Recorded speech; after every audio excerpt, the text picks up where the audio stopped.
Magandang buhay mga kapatid! This is Bea and welcome back sa ating mini vlog. For today's vlog ay ipapakita namin sa inyo ang aming kitchen cabinet na nabili mula sa Welcome Home Depot mula sa Divisoria sa kali ng Jose Abad Santos, corner Bangbang Street. Ang staff nga po ng Welcome Home Depot ang nag-assemble po ng aming kitchen cabinet. Sa madaling salita po, i-deliver po ang aming kitchen cabinet ng disassemble.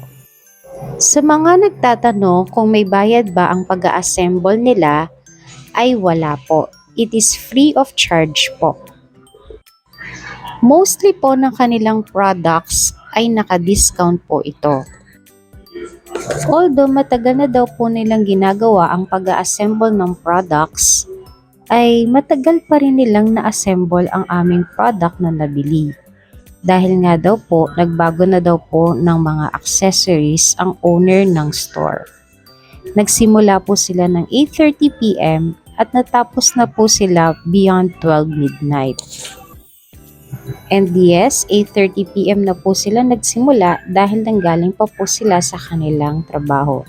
Very much willing naman po sila na pumunta sa inyong tahanan kahit gabi na upang i-assemble ang inyong product. And I can see na talaga namang nahirapan sila na i-assemble ang aming product o kaya nagbigay na lang din po kami ng kaunting tip para sa kanilang service charge, which is actually free of charge naman talaga. Nang i-deliver nga po pala ang aming kitchen cabinet ay ang bigat po nito ay nasa 100 kilos po. Dalawang boxes, 50 kilos each. Ito pong product na aming nabili ay na-deliver din po same day at na-assemble din po ito same day.